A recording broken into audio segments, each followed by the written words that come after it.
nanomboana ho aminareo any ry havana ny fahasoavana sy ny fiadanana avy amin'Andriamanitra ray sy Jesoa Kristy tompontsika. Amen. Ny valikasasarana izay manao ny tsara. Ny valikasasarana izay manao ny tsara. Izany no asongadiny mofinainantsika anio ao amin'ny boky Noabolana toko 420 ny andininy 220 hatramin'ny 720. Valikasasarana izay manao ny tsara. Ity boky Noabolana ity dia mampitaha ny antsoina hoe fahendrena andaniny sy ny fahadalana ankilany. Ny fahadalana dia tanisaina eto fa ireo sokajin'olona mibedibedy foana hoy ny andininy 720, ireo mivily any amin'ny asa ratsy hoy ny andininy 220, ireo izay mpandainga hoy ny andininy 520. Fa etsy ankilan'izay kosa dia misy sokajin'olona antsoina hoe manao asa tsara. Ireo manao asa tsara ireo dia ambara fa ireo sokajin'olona hendry, manam-pahendrena araka izay hitantsika eto. Tanisaina eto fa ireo sokajin'olona hendry na ny manam-pahendrena ireo dia mitsinjo ny hafa, manao asa tsara, mamelona ny hafa, manome aina ny hafa, manaisitra ny hafa ao anatin'ny fahafatesana.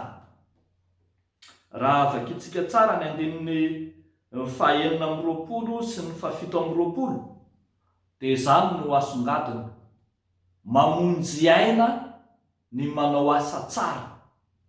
Ny asa fanaovan-tsoa ataon'ny mino dia asa vonjy aina.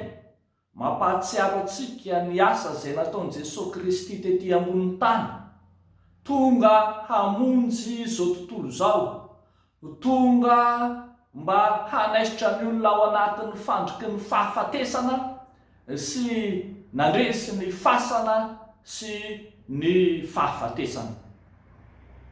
Arak'izany dia ambara ny boky Noabolana fa misy valiny avokoa ny fisasarana rehetra, misy valikasasarana ho an'izay rehetra nandany ny androny tamin'ny asa tsara. Eto ambara manokana fa famindrampo sy fahamarinana no ho an'izay manao ny asa tsara. Famindrampo, ny famindrampon'Andriamanitra, ny fahamarinana, ny fahamarinan'Andriamanitra, izany hoe tena ny fomban'Andriamanitra na ny fiainan'Andriamanitra, ny fahamasinan'Andriamanitra mihitsy no valikasasarana azon'ny mino. Eto izany dia hitantsika tsara fa tsy misy fisasarana matimonoka, tsy misy fisasarana foana ho azy, fa marina ny ambaran'ny apôstôly Paoly manao hoe tsy foana tsy akory ny fikelezanareo aina ao amin'ny tompo. Arak'izany dia ino misy ny fahamasinan'Andriamanitra, ny toetran'Andriamanitra mpamindra fo, ny maizy azy an'Andriamanitra ilay fahamarinana no mandrakotra ny fiainan'izay manao ny tsara, no miaraka amin'izay manao asa tsara. Ry havako malalo amin'ny tompo, ny tsara natao tsy mba fanenina, tsy mba azo ataony manenina ny amin'ny asa tsara, ny amin'ny asa soa, ny amin'ny asa fiantrana izay efa nataonao.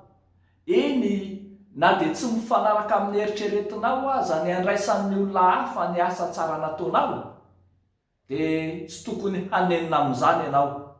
Ny tokony nataonao no nataonao, fa mety ny hafa no tsy nandray. Ny tokony nataonao no nataonao, fa izay nanaovanao ny asa fiantrana no mety tsy nahay nandray izany. Arak'izany dia anjaran'Andriamanitra no mamaly fitianao. Tsy anjaran'izay nanaovanao ny asa tsara na ny asa soa no hamaly anao. Ahoana ny avitan'izay olona hiantranao, amaly ny fiantranao?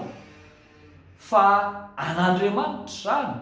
Anjaran'Andriamanitra no mampody vety ny rano izay natsakainao. Anjaran'Andriamanitra no mampody fahamarinana sy famindram-po ny fikelezanao ainy. Arak'izany, azakivy, manana fanantenana, mahereza, tohizo hatrany ny asa tsara fanaonao, dia Andriamanitra no hamaly fitianao.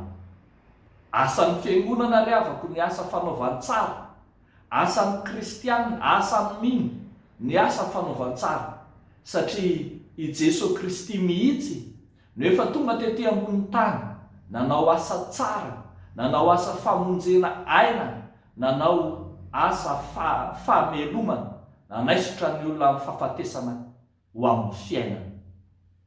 Mahereza ary, manoza ny asa efa nataon'i Kristy izany.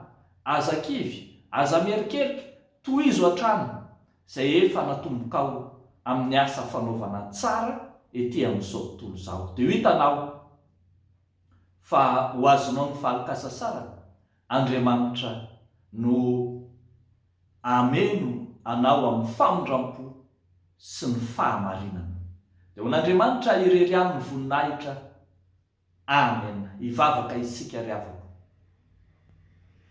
Misaotra anao zay ry Andriamanitra ny famindram-po sy ny fahamarinana, ary arinao tokoa mantsy aminay fa zava-dehibe ny fitondranao ny fiainanay.